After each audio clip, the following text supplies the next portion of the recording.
Buenas noches, amados hermanos. Tengan ustedes una muy bendecida noche. Hoy, casi ya terminando el mes de enero. Qué rápido va el tiempo. Hoy vamos a seguir con el capítulo número 8 del libro de Hechos. Y vamos a leer del versículo 4 al versículo 25. Parece un poco largo lo que vamos a leer, pero igual, si usted no ha leído la Biblia en esta semana, o la semana que pasó, o quiere iniciar su semana habiendo leído una buena porción de la Escritura, bueno, acompáñenme, saque su Biblia, desempólvela, o los que la usan continuamente, pues seguramente hoy domingo la usó. Vamos, estudiemos juntos. Dice la Biblia en el capítulo 8, versículo 4. Pero los que fueron esparcidos iban por todas partes anunciando el evangelio. Entonces Felipe, descendiendo a la ciudad de Samaria, predicaba a Cristo. Y la gente unánime escuchaba atentamente las cosas que decía Felipe, oyendo y viendo las señales que hacía. Porque de muchos que tenían espíritus inmundos salían estos dando grandes voces, y muchos paralíticos y cojos eran sanados. Así que había gran gozo en aquella ciudad. Pero había un hombre llamado Simón, que antes ejercía la magia en aquella ciudad, y había engañado a la gente. Perdón, hermanos, perdón, por si no me escucha usted bien. Por si no me escucha bien, ahí está. No ha pasado nada. Ok. Pero, versículo 9, pero había un hombre llamado Simón, que antes ejercía la magia en aquella ciudad, y había engañado a la gente de Samaria, haciéndose pasar por algún grande. Verso 10. A este oían atentamente todos, desde el más pequeño hasta el más grande, diciendo: este es el gran poder de Dios. Y le estaban atentos porque con sus artes mágicas les había engañado mucho tiempo. Pero cuando creyeron a Felipe, que anunciaba el evangelio del reino de Dios y el nombre de Jesucristo, se bautizaban hombres y mujeres. Y también creyó Simón mismo, y habiéndose bautizado, estaba siempre con Felipe, y viendo las señales y grandes milagros que hacían, estaba atónito. Cuando los apóstoles que estaban en Jerusalén oyeron que Samaria había recibido la palabra de Dios, enviaron allá a Pedro y a Juan, los cuales, habiendo venido, orando por ellos para que recibiesen el Espíritu Santo, porque aún no habían descendido sobre ninguno de ellos, sino que solamente habían sido bautizados en el nombre de Jesús. Entonces les imponían las manos y recibían el Espíritu Santo. Pero Simón, vio Simón que por la imposición de las manos de los apóstoles se daba el Espíritu Santo, les ofreció dinero, diciendo: dadme también a mí este poder, para que cualquiera a quien yo impusiere las manos reciba el Espíritu Santo. Entonces Pedro le dijo: tu dinero perezca contigo, porque has pensado que el don de Dios se obtiene con dinero. No tienes parte ni suerte en este asunto, porque tu corazón no es recto delante de Dios. Mire qué interesante, porque era un hombre que había sido bautizado y además dice la Biblia que había creído. Es interesante porque no solamente de creer, hermano, y no solamente de bautizarte para que hayan cambios en nuestras vidas. Qué bueno fuera, hermano, que al levantar la mano y pasar al altar, uno fuera transformado y que al llegar a las aguas y ser bautizado en agua, uno saliera sin ningún problema, sin ningún conflicto con la carne, sin ninguna batalla en el alma. Pero no es así. Este hombre no solamente creyó, sino que fue bautizado. Pero miren lo que le dice el apóstol Pedro a este hombre que creyó y fue bautizado: no tienes parte ni suerte en este asunto, porque tu corazón no es recto delante de Dios. Es decir, que una persona que es bautizada en agua y que cree en Jesús puede que no tenga recto su corazón. Y allí es donde fallan muchas personas que no conocen a Cristo. Me refiero a las personas que le llamamos nosotros del mundo, personas ajenas a la vida de Dios, porque piensan que el acercarse a Dios es como la garantía de que uno pueda caminar bien, pero no es así. Ese es un proceso. Dios solamente nos da la opción y la posibilidad de cambiar nuestras vidas hacia una mejor persona, y la imagen o la forma que debemos de nosotros tener es la imagen de Cristo. Pero eso no depende de Dios, esto depende de nosotros, qué tan cerca y qué qué tanto sometimiento nos damos a Él, lo que va a garantizar que nosotros tengamos una vida agradable delante de Dios. Este hombre, el apóstol Pedro le dijo: arrepiéntete pues de esta maldad y ruega a Dios siquiera te sea perdonado el pensamiento de tu corazón. Porque miren lo que pasaba, dice el versículo número 23, porque en hiel de amargura y en prisión de maldad veo que estás. Mire qué interesante, hermano. Respondiendo entonces Simón dijo: rogad vosotros por mí al Señor para que nada de esto que habéis dicho venga sobre mí. Y ellos, habiendo testificado y hablando la palabra de Dios, se volvieron a Jerusalén, y en muchas poblaciones de los samaritanos anunciaron el evangelio. Ok, esta noche vamos a estudiar del capítulo 8, vamos a estudiar algunos versículos del 4 al 25. Y le hemos puesto a este versículo, a este estudio, ¿cómo le pusimos el resultado del sufrimiento? Porque podemos encontrar el resultado del sufrimiento no solamente de un hombre llamado Esteban, no solamente de la familia de Esteban, sino también de la comunidad cristiana. Ahora, ¿por qué hablo de esto? Porque Esteban acababa de ser muerto a pedradas, lapidado, había sido asesinado fuera de la ciudad, a pedradas por haber hablado verdad de la cultura, del caminar hebreo, del caminar judío, de los antiguos que habían abandonado al Dios de Israel. Y por haber declarado esa verdad, dice la Biblia que sus dientes, eso lo dice el capítulo número 7, que los dientes de los que estaban escuchando, parte de ellos habían sacerdotes, sumos sacerdotes, estaba el concilio, es decir, que los líderes religiosos habían confabulado con por lo menos 5 diferentes tipos de culturas o diferentes tipos de naciones o diferentes tipos de pensamientos para asesinar a Esteban. Y dice la Biblia que cuando mataron a Esteban, dice la Biblia que todos fueron esparcidos. Eso lo vimos el domingo pasado. Fueron esparcidos a través o por medio de la muerte de Esteban. La iglesia fue esparcida por todos lados y predicaron en Jerusalén, en Judea, en Samaria, y por el testimonio suyo y mío que usted está viendo este programa, han llegado hasta lo último de la tierra. Es decir, que la muerte de Esteban trajo como resultado precisamente el propósito que Dios quería cuando les dijo: id por todo el mundo y predicad el evangelio. Cuando les dijo: pero recibiréis poder cuando haya sobre vosotros el Espíritu Santo, y me seréis testigos en Jerusalén, Judea, Samaria y hasta lo último de la tierra. Es decir, que la muerte de Esteban fue como el eslabón que unió el propósito de Dios con la acción al propósito divino. Pero aquí nosotros podemos ver un poco más de amplitud en el resultado del sufrimiento de Esteban, porque usted no vaya a pensar de que Esteban no sufrió cuando lo estaban de alguna manera apedreando. Claro que sí, hermano. Si nosotros nos cae algo en el pie, hermano, o le cae a usted el tambo de agua salvavidas, o qué sé yo, o va caminando usted a la orilla de su cama con la luz apagada y se pega en la espinilla, hermano, usted hasta habla alemán, hermano, ¿verdad? Usted hasta habla alemán del golpe, ¿me entiende? O usted está caminando, o no caminando, está moviendo algún mueble y alguien deposita rápido lo que está cargando y le prensa el dedo. Usted, hermano, habla chino, hermano. Es decir que con algo tan sencillo nos duele. Sentimos un sufrimiento y un dolor y que hasta la uña a veces se nos cae. Yo no sé si le ha pasado eso, pero a mí me pasó una sola vez que me cayó algo en mi pie, en mi dedo gordo del pie, y se me puso la uña morada, la uña negra, y hasta se me cayó.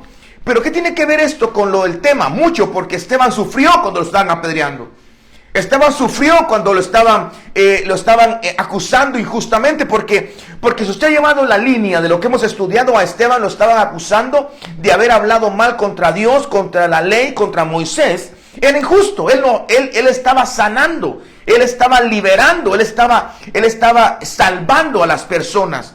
pero lo acusaron porque bueno, ya lo hemos discutido anteriormente, pero el punto es de que a él le dolió no solo la traición de los mismos líderes, como algunos de nosotros, a veces nos duele la traición, entre comillas, de alguien muy cercano, máxime alguien que conoce a Dios. Y si es alguien líder, algún líder de área, algún pastor, evangelista, maestro, apóstol, profeta, o alguien que conoce de Dios o que tuviera más tiempo de conocer a Cristo que nosotros y nos lastima con un pensamiento, con una palabra o con un chisme, duele. Es decir, que Esteban le lastimó esa actitud. Sin embargo, la medida o la reacción que tuvo Esteban a ese sufrimiento es admirable. Esteban no atribuyó algún despropósito de lo que estaba sucediendo. De hecho, dice la Biblia que él miró al Hijo de Dios sentado a la diestra del Padre, y que en medio de ese momento de sufrimiento, yo creo que fue un éxtasis lo que Esteban vivió, pero en medio de ese momento Esteban intercedió por los que estaban transgrediéndolo a él. Pero note esto, que no solamente fue un sufrimiento de Esteban, sino de la familia de Esteban. Bueno, yo no sé, no dice en la Biblia que Esteban haya estado casado, no lo menciona. Tampoco menciona si Esteban tenía hijos, hermanos, papá, mamá, es decir, no lo menciona, pero obviamente Esteban tenía familia. ¿Cómo se sentiría usted? ¿Cómo me sentiría yo de que alguien de nuestra familia no solamente es acusado injustamente, sino que se le dicta sentencia injustamente? Alguien que es inocente, que no ha hecho nada malo. Nosotros pensamos en varias personas, en Nelson Mandela, en personas que en el siglo pasado o en este siglo o en el siglo anterior han hecho cosas buenas y fueron acusados, llevados a la cárcel, incluso fueron asesinados por hacer lo bueno. Pero pensemos por un momento en la familia de Esteban. ¿Qué haríamos nosotros? ¿Cómo nos sentiríamos? ¿Qué sufrimiento tendríamos el saber que hay algo que se está haciendo injusto y que hay alguien que está sufriendo injustamente? Pero este tema se llama el resultado del sufrimiento, porque yo quiero explicarle a usted de una manera tal vez no detallada, pero por lo menos el A, B, C y D de lo que el resultado, de lo que el sufrimiento da como resultado. A nadie le gusta sufrir, hermano. A nadie. No nos gusta sufrir. De hecho, me recuerdo que hace unos años había una famosa secta que se llamaba, bueno, uno de sus eslogan era "pare de sufrir". Eso ya también lo hemos platicado en algunas ocasiones. Pero mire qué contradictoria lo que dice la Biblia, porque en el libro de Timoteo, el apóstol Pablo, que fue el que escribió casi todo el Nuevo Testamento, el apóstol Pablo tenía un hijo espiritual, alguien que había salido de sus lomos. Era este hombre llamado Timoteo, que también llegó a ser llamado al apostolado. Pero Timoteo, en el capítulo número 2, versículo 3, le dice Pablo a Timoteo: sufre, le dice, sufre penalidades como buen soldado de Cristo. Mire qué interesante, porque Pablo le está diciendo a Timoteo: sufre. Y yo me recuerdo que hasta canciones hay de sufrimiento, ¿va? Y nos da risa porque uno quiere evitar el sufrimiento, pero el apóstol Pablo, el perito arquitecto de la iglesia, le dice a los pastores, a los ministros, porque Timoteo fue un pastor, le dice a las personas que quieren meterse al obispado, que quieren fluir en Dios, personas que aman a Dios. ¿Sabe qué le dice el apóstol Pablo? Sufre. Y no solamente le dice sufre, sino que le dice sufre penalidades como buen soldado de Cristo. Es decir, que si nosotros le aumentamos el zoom a lo que el apóstol Pablo está diciendo, nos está invitando a sufrir, pero este sufrimiento que Pablo habla, este sufrimiento nos mete en la lista de ser un buen soldado de Cristo. Es decir, que entre más sufrimos penalidades, entre más sufrimos por lo injusto, entre más sufrimos por la verdad, entre más sufrimos por hacer lo correcto, entre más sufrimos por ministrar luz, entre más sufrimos por dar amor, dar esperanza, oportunidad, por ministrar restauración, por ministrar liberación, entre más sufrimos haciendo esto, somos mejores soldados. Eso no lo digo yo, lo dice el apóstol Pablo. Pablo, dentro de las cosas que nos invita a hacer, aparte de consagrarnos, aparte de alabar, aparte de ofrendar, aparte de usar velo, aparte de ministrar la Santa Cena, aparte de todo eso, cambiar la mente, nos invita a que suframos penalidades. ¡Wow! Y este capítulo 8 del 4 al 25, yo puedo ver el resultado del sufrimiento. Dice en el versículo 8, si usted revisa, dice en el versículo 8 del capítulo 8, mire qué interesante, porque el 8 es una administración al reinicio. Dice en el versículo 8, dice que había gran gozo. Mire, se lo voy a leer. Dice: así que después de la muerte de Esteban, después de que las ciudades se convertían, después de que hubo una gran persecución en la iglesia, después de que mucha familia de Esteban sufrió porque no podía hacer nada, porque eran impotentes, porque no se podían poner a la par de la ley, a la par de los líderes que habían matado a su hermano, a su hijo, a su cuñado. No sé, Esteban tuvo que haber sido cuñado de alguien, hijo de alguien y hermano de alguien. Bueno, puede que no, que sea hijo único, pero hay alguien que tuvo que haber sufrido por la ausencia de Esteban. Hay alguien que tuvo que haber sufrido. No solo Esteban sufrió, sino hay alguien que tuvo que haber sufrido junto con él. Y no solo eso, sino la iglesia, viendo que las personas, que sus mejores hombres estaban cayendo, los estaban llevando a juicio y los estaban matando. Hermano, esto a nosotros nos enseña que por hacer lo correcto, no solo vamos a sufrir, sino que el versículo 8 nos arroja la esperanza más gloriosa que nos da el sufrimiento. Y la primera esperanza o la primera enseñanza que tenemos del sufrimiento es que después del sufrimiento hay gozo. Dice la Biblia: así que había gran gozo en aquella ciudad. ¿Cómo es esto, hermano? ¿Cómo puede alguien gozarse del sufrimiento de otro? ¿Cómo puede alguien resultar gozoso, alegre, victorioso, con gloria, fortalecido, sanado, en abundancia, a base del sufrimiento de alguien más? Y esto no lo digo yo, lo dice Isaías capítulo 53, que por su llaga fuimos sanados. Estamos hablando que hay una llaga, hay una herida que sana. Hay una pobreza que enriquece. Hay un dolor que te da sanidad. Hay una tristeza que te transforma en alegría. Esto es lo que nosotros podemos encontrar en el sufrimiento. Número uno, cuando sufrimos por hacer lo bueno. A eso me refiero, hermano. Porque sufrir por hacer las cosas malas, hermano, no hay ninguna gloria. Pero aún ahí hay gozo. ¿Por qué? Porque cuando nosotros hacemos algo malo, sufrimos. Aunque no es el sufrimiento del cual habla Lucas al escribir Hechos, pero sí estábamos hablando de que el resultado del sufrimiento es el gozo. Porque si tú hiciste algo malo y sufres por eso, cuando pasas el sufrimiento viene un gozo. Bueno, vamos a poner algunos ejemplos.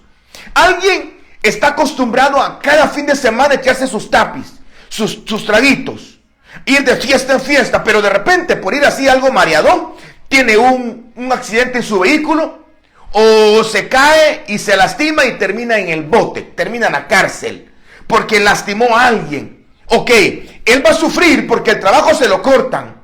Él va a sufrir porque tiene sus papeles manchados y ya no van a contar mucho trabajo. Pero al final de ese sufrimiento, cuando salga de la cárcel, va a tener sumo gozo, porque aprendió algo en la vida que le va a dar mucha consistencia a su manera de ser de ahora en adelante. Esta es como la escuela de la vida. Cuando sufrimos por hacer las cosas malas, porque te equivocaste de tomar una decisión, de escoger a alguien, de comprar cierta cosa, te equivocaste por haber hablado algo y eso te lleva a un sufrimiento. Tienes que entender que aunque hayas hecho lo malo, viene un gozo.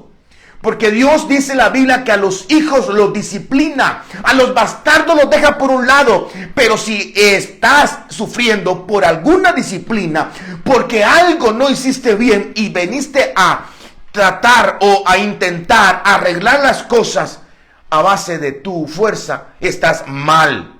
Porque dice la Biblia en el libro de Hebreos capítulo 12, que cuando Dios toma por hijo a alguien, Él lo disciplina, lo corrige. ¿Pero por qué lo corrige? ¿Por qué corregimos a nuestros hijos, hermano? ¿Por qué corregimos a nuestros hijos? Cuando salen tarde, cuando vienen tarde, cuando tienen una mala amistad, cuando hacen lo... ¿Por qué lo corregimos? ¿Sabe por qué? Porque queremos que vivan bien, porque queremos que su vida sea de gozo, porque queremos que tengan abundancia, pero eso simplemente se logra cuando nosotros incluimos dentro del menú de nuestras vidas el entendimiento que el sufrimiento va a traer gozo a nuestras vidas. Ahora, del gozo que habla aquí la Biblia en capítulo 8 del libro de Hechos, es un gozo que se genera por hacer lo correcto. Yo me pongo a pensar, fíjese hermano, cómo mucha gente que estaba siendo sanada en ese lugar, probablemente algunos, no sabían que había muerto un hombre. Algunos tal vez ni conocían a Esteban, no sabían que habían matado a pedradas a un hombre llamado Esteban, a un diácono. Y que a raíz de esa muerte el evangelio había llegado a su ciudad. Y que cuando el evangelio llegó a su ciudad, pudo haber llegado a su cuadra. Tal vez, incluso, puede ser que enfrente de su casa se pusieron a predicar la palabra y usted o alguien de su familia estuvo enfermo y al salir recibió sanidad.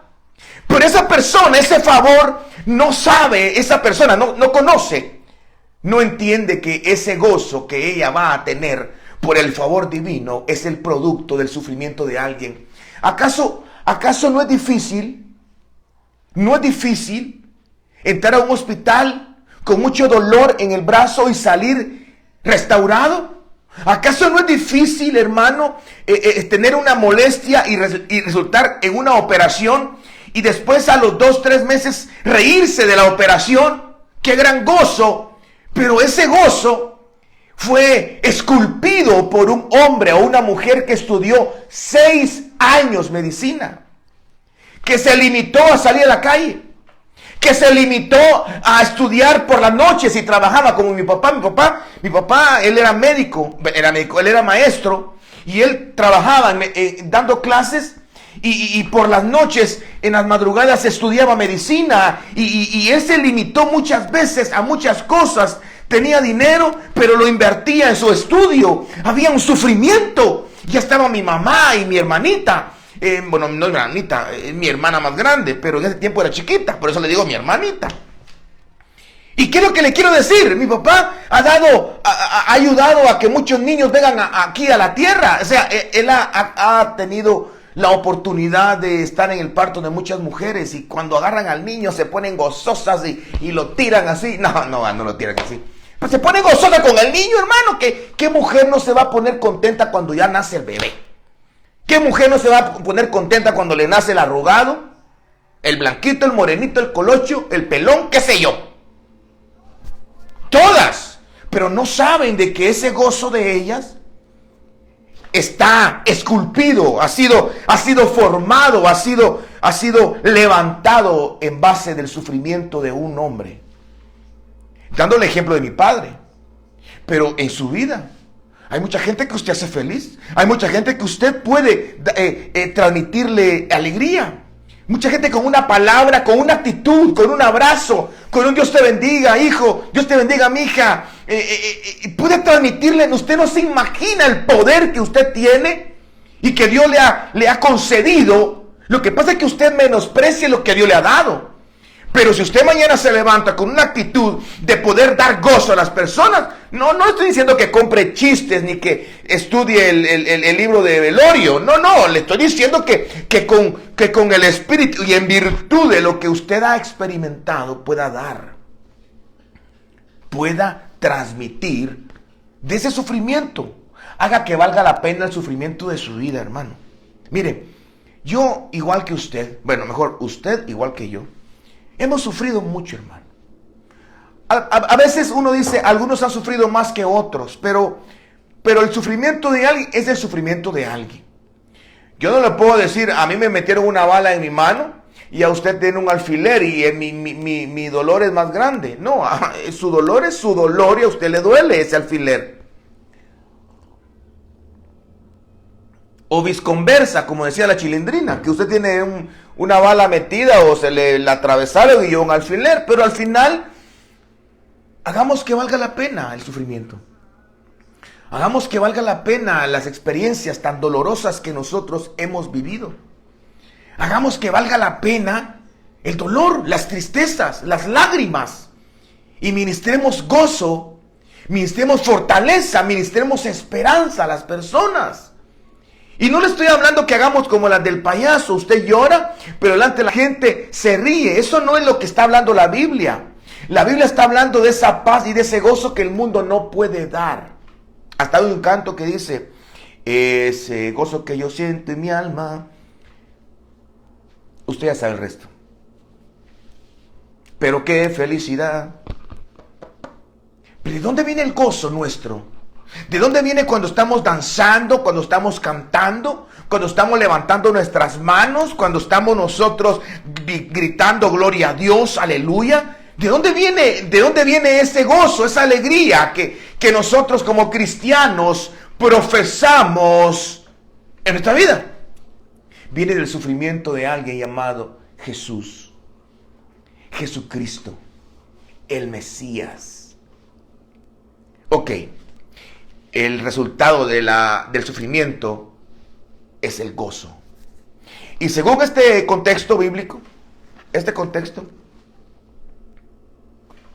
el segundo resultado es de que el sufrimiento de Esteban trajo como resultado algo maravilloso que a mi parecer es una de las cosas más difíciles de confrontar. Y me refiero a la mentira. Este gozo del cual hablo está representado por Felipe. Y hablando de la mentira, de la confrontación con la mentira, estamos hablando de un hombre llamado Simón. Era un mago, dice, era un brujo, él era un engañador que con sus artes mágicas engañaba a la gente. Pero dice la Biblia que él, cuando vio la predicación de Felipe, dice la Biblia que él creyó. Y no solo creyó, sino que dice que se bautizó. ¿Puede creer usted eso? ¿Puede creer que alguien se crea y que se bautice y que al final le digan que su corazón es recto y que está en hiel de amargura? ¿Cómo puede ser eso? Y es que a mí me gusta, hermano, mire, darle unos 2 o 3 toques más a este clavo, porque tenemos que entender de que el meterse al agua no es una varita mágica. Algunos dicen es que es por fe, hermano Julio. Bueno, sí, todo es por fe. La Biblia dice que el justo por la fe vivirá. No hay otra manera de que nosotros podamos caminar si no es por fe. Pero yo te quiero decir que no solamente o no basta con ser cristiano, aceptar a Cristo, ser hijo de pastores, o tener un privilegio en la iglesia, o vestirte bien, o tener tu Biblia bajo el brazo, o tener conocimiento bíblico, mucho menos bautizarte, para que tu corazón cambie. Yo he tenido algunas experiencias como he sido algo andalón en el evangelio, hermano.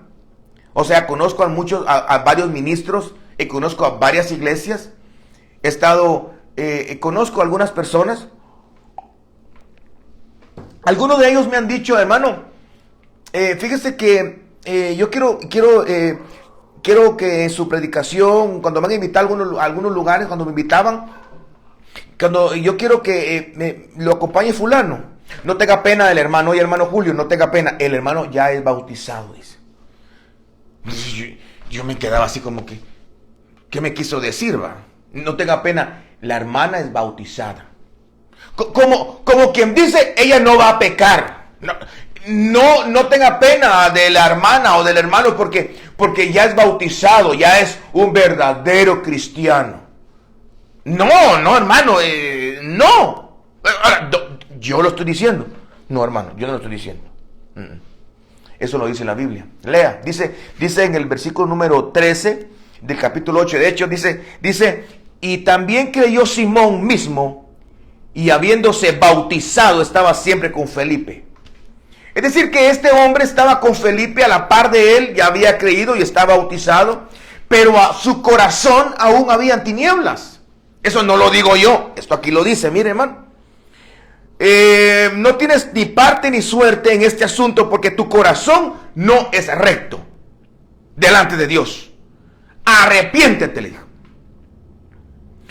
Porque grande es tu maldad, porque en hiel de amargura y en prisión de maldad veo que estás. Imagínense, hermano, mire qué gran camote tenía este hombre.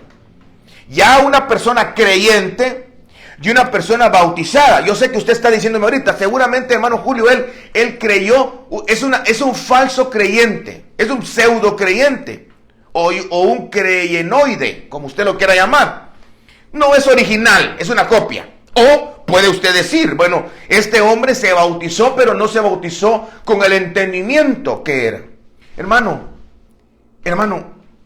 yo no sé si usted sabía, pero más del 70% de los cristianos que se bautizaron o se han bautizado, muchos no tenían el entendimiento que tienen ahora. Entonces no me venga a decir que no tenía el entendimiento. Muchos no tienen entendimiento y han cambiado su vida. Es que, ¿sabe lo que sucede? Es que pensamos que el cambio viene de un momento. Creemos que el cambio viene por la imposición de las manos únicamente, porque ciertamente dice que cuando le imponían las manos el Espíritu descendía. Pero déjeme decirle una cosa, por favor.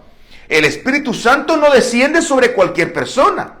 Para empezar, Joel capítulo 2 dice que el Espíritu, dice, en los posteros días derramaré de mi Espíritu sobre toda carne. ¿Pero qué carne? Obviamente carne justificada. ¿Y quién es justificado? Aquel que creyó en la sangre de Cristo para que la sangre, por la sangre y para la sangre sea tenido como justo. Ok. Entonces partamos de aquí, por favor. El primer resultado del sufrimiento ya vimos que es el gozo. Ahora, el segundo resultado es que confronta la mentira. Ahora, ¿por qué digo la mentira representada por Simón y el gozo representado por Felipe? Ahora, Simón dice que él engañaba, se bautizó, creyó, y dice que cuando vio que los apóstoles imponían las manos y el Espíritu Santo venía sobre ellos, él quiso comprar ese don maravilloso, ese poder, pero no el Espíritu Santo, sino que lo que él quiso comprar era el permiso, la exousia para poder ministrar el Espíritu Santo. Es como querer comprar un privilegio por algo terreno cuando el privilegio es celestial o espiritual.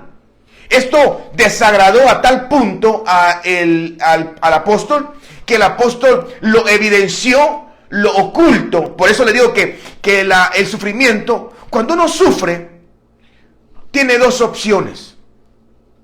O se queda en el sufrimiento perpetuo, o cambia el sufrimiento a gozo. Por eso hay este canto, ahorita se me ocurrió este canto que dice: cambiaré mi tristeza, cambiaré mi vergüenza, los entregaré por el gozo de Dios. Sí, Señor. ¿Lo escucharon? Claro, entonces tiene dos opciones. O quedarse con el sufrimiento y con el dolor que le causó la razón o el motivo por el cual está sufriendo o sufrió, o transformarlo, cambiarlo por el gozo que viene después de eso. Me gusta mucho verlo de esta manera, porque en nuestra vida eso es lo que está sucediendo. Hermana, hermano, usted tiene que cambiar. Cambie eso. Pero la decisión no es de Dios. La decisión no es de Él. Él como dice, aderezas mesa delante de mí en presencia de mis angustiadores. Dice el libro de Salmo capítulo 23. Él pone la mesa. Usted es el que no se quiere sentar. Hermana, cambie eso por el gozo, por la fortaleza que puede venir después del sufrimiento. Hermano, no hay nada más frustrante que un Julio González tirado en la calle, que un Julio González drogándose, que un Julio González robando, mintiendo, avergonzando a sus papás, contribuyendo a destronar la paz y la armonía en la familia. No hay nada más grotesco, más triste, más doloroso que un Julio González que se mantenga tirado ahí. Pero yo no quiero eso.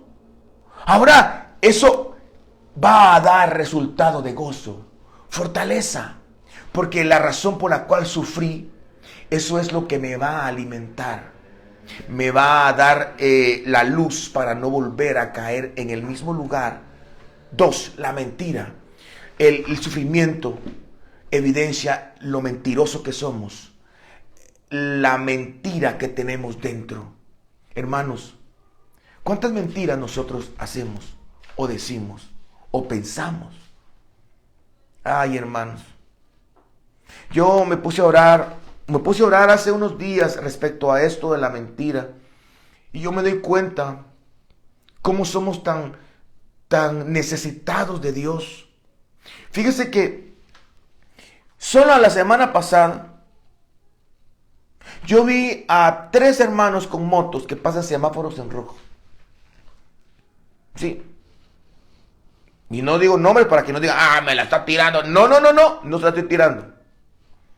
Lo estoy diciendo porque yo cuando los miro, yo no los miro por juzgar, los miro y yo digo, puchica, yo en qué cosas rojas yo me trepo y paso. Literalmente se están pasando una ley, literalmente están pasando un semáforo rojo, pero no es el semáforo en sí, sino que es una luz roja que no les importa.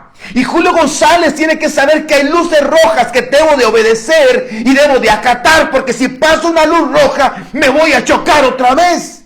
Y cuando yo vi eso me doy cuenta que tanta mentira, tanta cosa que tenemos como hijos de Dios, que necesitamos ayuda.